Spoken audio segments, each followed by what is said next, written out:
Assalamualaikum warahmatullahi wabarakatuh. Selamat sore. Semoga semua sahabatku, saudaraku, temanku dalam keadaan sehat walafiat. Dan terima kasih atas support doa buat channel kami. Kami dari Solidaritas Empati Makam yang selalu tetap konsisten tentang makam, tentang lahan-lahan makam, tentang aset-aset yang memang diperuntukkan untuk RTH maupun makam. Tentunya itu menjadi konsentrasi kami yang lebih fokus. Mohon izin sekali lagi doa dan dukungan. Di dalam kesempatan ini kami ingin membahas terkait persoalan angka. Karena buat banyak orang-orang, ada sebagian orang yang masih juga berkeyakinan dengan kalimat angka. Jadi buat saya sah-sah aja. Tetapi bukan juga kami untuk bisa melarang atau angka itu, wah angkanya harus ini, itu angka baik, angka jelek, itu angka bagus, itu angka macam-macam.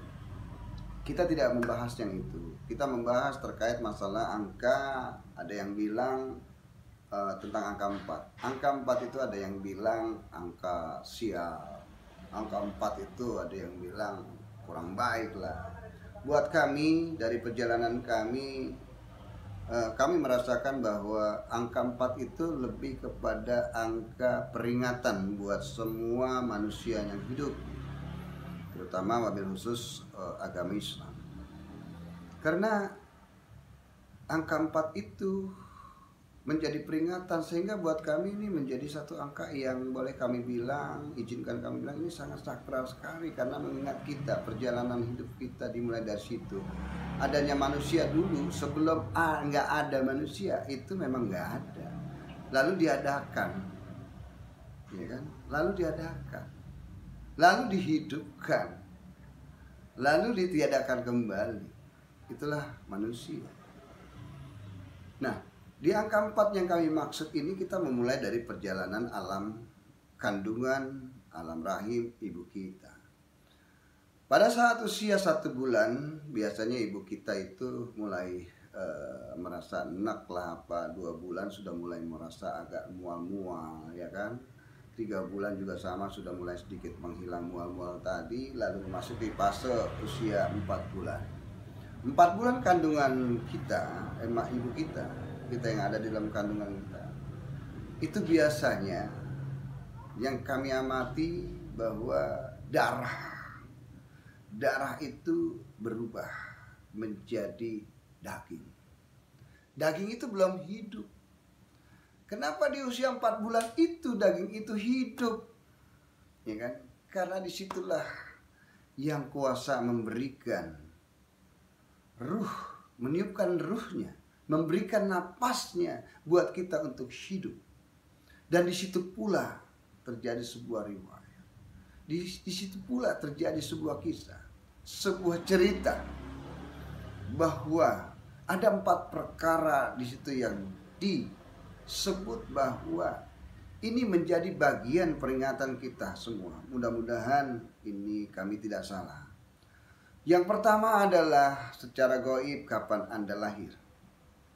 Dalam keadaan apa ibu Anda lahir? Apakah normal? Apakah cesar? Jam berapa? Hari apa? Itu gaib.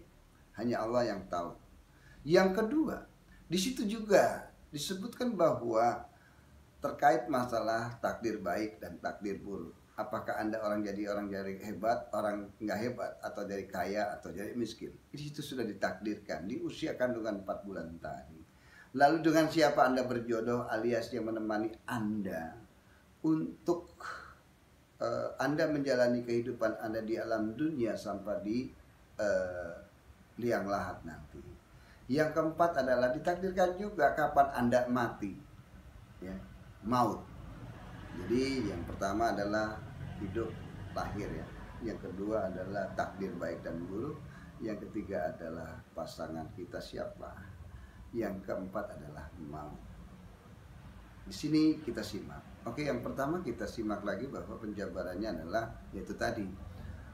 Manusia berusaha di usia 4 bulan sudah bersyukur, karena biasanya umur 4 bulan kalau di Jawa itu adalah acara 4 bulanan. Baik-baik karena bersyukur. karena mereka membacakan doa untuk si cabang bayi. Ada di daerah Jakarta dan sekitarnya, ya kan, Bogor, Jabodetabek melakukan upaya 7 bulan. 7 bulan itu juga katanya angkanya 7 baik, bukan. Karena rasa bersyukur si cabang bayi masih hidup di situ, dan di situ sudah mulai ada gerak-gerik tangan. Umur 4 bulan itu sudah, umur 4 bulan itu tadi hanya ditiupkan napasnya, ruhnya. Lalu hidup sampai 7 bulan itu sudah mulai bergerak-bergerak. Kalau kata orang-orang dulu sih bilang, udah nendang-nendang nih, mau lahir, mau keluar, alhamdulillah. Nah, dari sini maka lahirlah mungkin 8 bulan atau 9 bulan dan sebagainya, atau yang lahir wah ada 7 bulan, karena 7 bulan di USG lagi sekarang, oh bayinya kelilit pusar, nyungsang posisinya, oh ini harus cesar, ya nggak apa-apa, sah saja. Tetapi intinya ketika itu lahir itu kan ditentukan, yang menentukan siapa? Yang di atas. Manusia hanya mencoba berusaha berupaya semaksimal mungkin agar seorang ibu ini tidak resah, tidak takut dan sebagainya. Tapi lagi-lagi ada seorang ibu yang ingin lahir normal, ada yang lahir nggak normal. Itu bukan masalah buat kami. Tetapi setelah dilakukan upaya, ada yang Pak, ini bentar lagi lahir, bisa 3 minggu lagi, 2 minggu lagi lahir. Ada yang bilang, oh ini cesar Pak, malam ini dicesar Pak, gini-gini. Wah, pas jam subuh tadi katanya udah keluar Pak bayinya. Apakah pertanyaan itu sudah lahir? Belum lahir, baru dikeluarkan dari sini perut ibunya.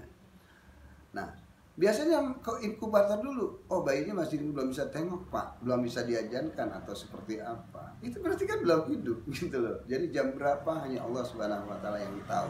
Maha Khalik, Maha Pencipta. Nah, disitulah maka penjabaran tadi, kita hidup itu gaib, itu udah takdir. Oke. Yang kedua, takdir baik dan buruk. Di masa fase Anda lahir 9 bulan lalu kemudian kalian hidup di dunia ini, ditimang-timang 7 hari kemudian pupus pusernya lah, apa itu? Ada larangan dari teman, sahabat, kerabat, orang tua terutama, bahwa ini bayi baru lahir, jangan dibawa kemana-mana. Ada yang bilang bahasa kami itu sawan, ntar kalau 40 hari. Jadi angka berapa? Angka 4 lagi.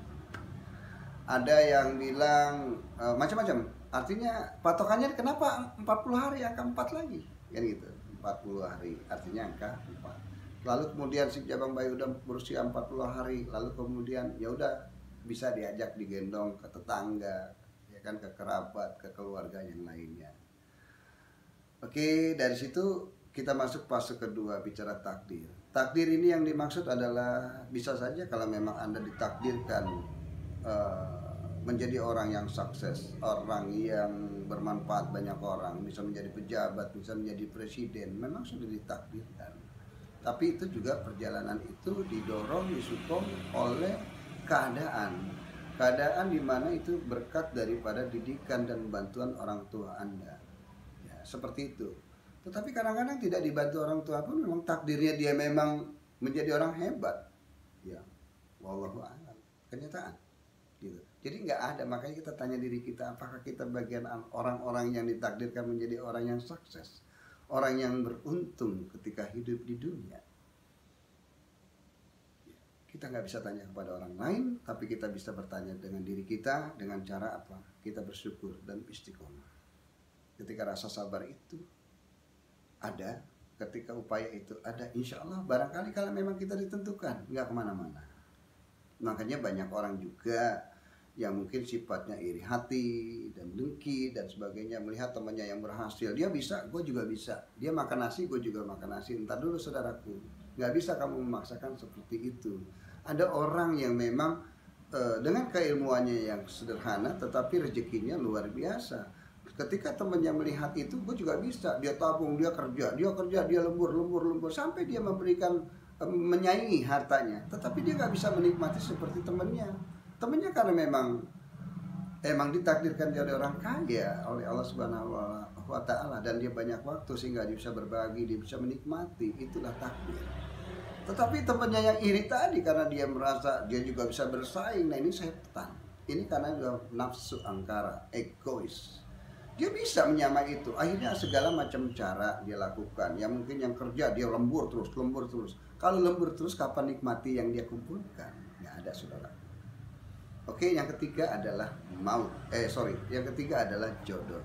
Jodoh yang dimaksud siapa yang menemani kita sampai di liang lahat nanti. Karena kebersamaan suami istri itu adalah menanggung satu beban dan amanah yang luar biasa untuk mendidik anak-anak kita agar bagaimana menjadi tugas pokoknya dia yang dititipkan oleh Allah Subhanahu wa taala harus selesai. Yang keempat adalah mati. Karena mati itu pasti dan sifatnya urgensi. Ini juga adalah gaib, nggak ada yang tahu. Nah, kenapa juga ketika mati itu ya, itu ada istilah 40 hari juga lah biasanya orang dulu melakukan itu, dan sampai sehari ini ya kita, saya dan keluarga dan lain-lain, teman-teman kerabat semua ada tuh mengenang 40 hari wafatnya almarhum orang tuanya, pamannya, encingnya dan sebagainya. Dan saya merasa bahwa inilah yang jadi titik hilas balik kita untuk bagaimana kita mencerna, kita mengamati dengan sebuah kalimat angka-angka. Tidak ada angka yang bagus, tetapi ketika dihubungkan dengan reretan runtutan segala macamnya, bahwa ini memang harus kita ingat, kita rasa.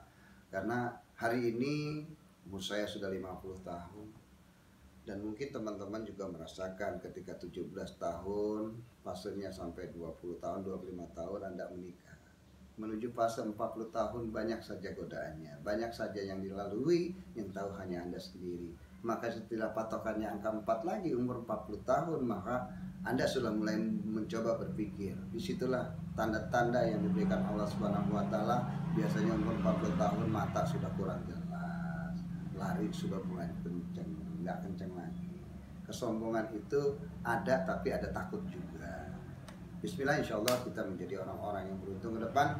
Dan mungkin ini hanya intermezzo untuk kita semua, tetapi ini mudah-mudahan buat orang yang menyimak, yang menonton sampai habis tadi, ini bisa menjadi satu renungan kita sama-sama, bahwa takdir itu memang ada, dan takdir itu kita wajib untuk bisa meyakini menurut keyakinan kita.